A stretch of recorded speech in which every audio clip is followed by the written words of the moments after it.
26 marzo 2026 non è stata una data come le altre. Il Parlamento europeo ha finalmente approvato il nuovo regolamento rimpatri. Cosa significa, in parole povere? Che dal 12 giugno si cambia musica. Chi non ha il permesso di stare qui torna a casa. Punto. Iniziamo dalla sicurezza. Non è cattiveria, è realtà. Se metti insieme culture troppo diverse che non si vogliono integrare, il risultato è il caos che vediamo ogni giorno nelle nostre piazze. Ragioniamo in modo diverso, abbiamo usanze diverse. Finalmente, con queste nuove regole, l'obiettivo è ripulire le nostre strade e far tornare le nostre città posti dove i nostri figli possono camminare tranquilli. Difendiamo il nostro stipendio. Passiamo al lavoro. Avete presente chi accetta di lavorare in nero o per metà della paga? Ecco, quelle persone non stanno solo sopravvivendo, stanno rubando il futuro ai lavoratori italiani. Accettando paghe da fame, spingono i titolari a non assumere noi. E il paradosso qual è? Che siccome lavorano in nero, non pagano un euro di tasse. Ma se hanno bisogno del medico o dell'avvocato, chi paga?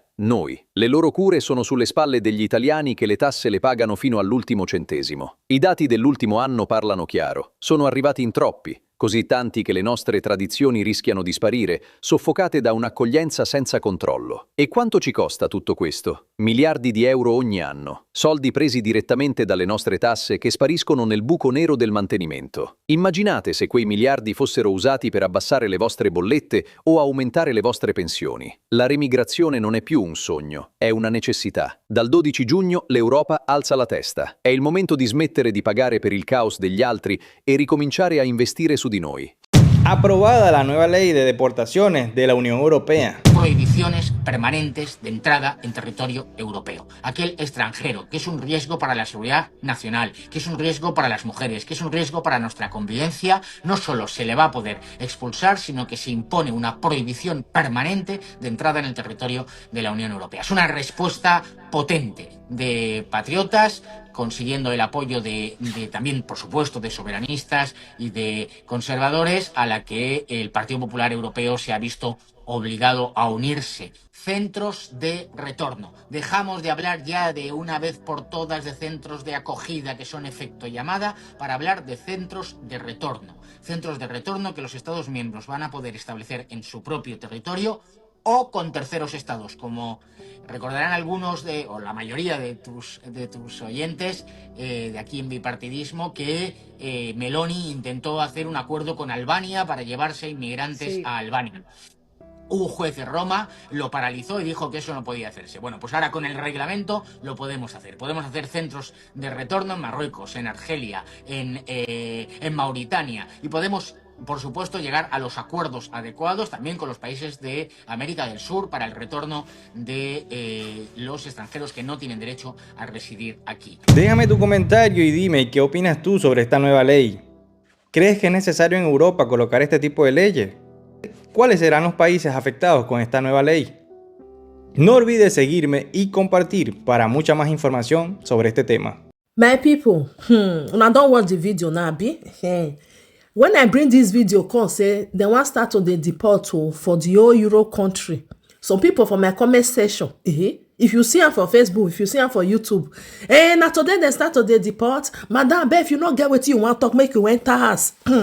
Abi you no get content again? Abi this one, I was like, wetin dey do all these people say? I know say una no dey lis ten to news. I know.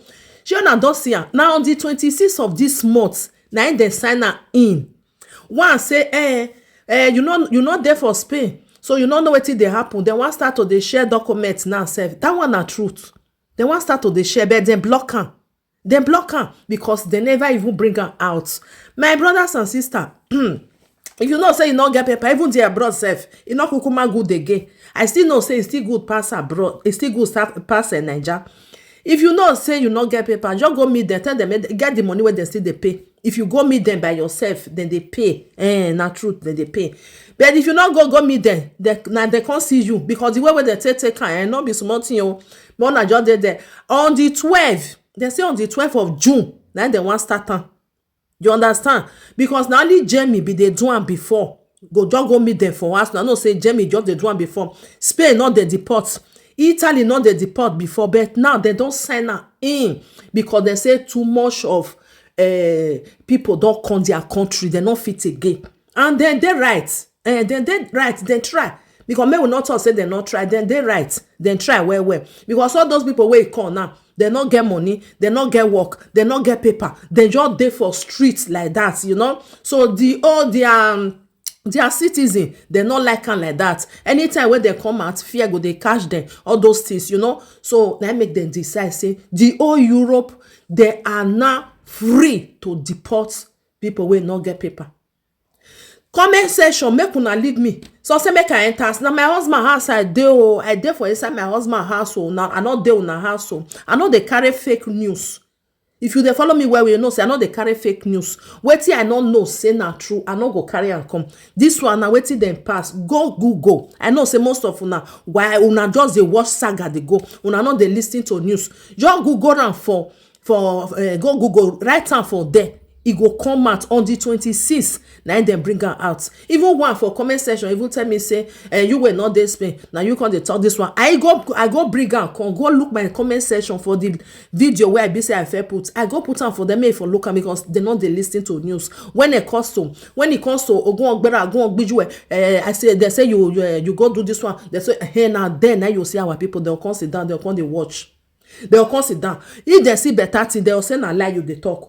You not get what you want talk. Madam be enters. Madam be your mouth dey smell. I have a tanya, we have a tawuna. Una console na not here. Not be me talk out. E dey for everywhere. Go and look for it and see it. On the 26th of this month, now they bring her out. Now boss her say they want start to. Oh yeah, everybody make una come go una house.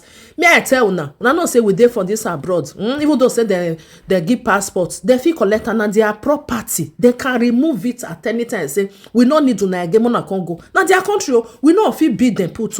We no go fit beat them. Even the way where some of our people they do, they'll just come abroad. They'll come sit down for social hand. Social go come they carry they go. Even their own citizens, they not they carry them like that. You think say they are people, then they are people. You see people where born 5, 6. Only one person go born 5 children. He go say he not see papa, he not see anybody. Nothing say na better thing. The thing don't reach them and paper not there. They'll just sit down for them. They no work, nothing. Then they say, oh yeah, make they pack everybody. If they say make everybody go as make we kukuma go. Now their country. Like say our country, we go come they follow them, they drag them.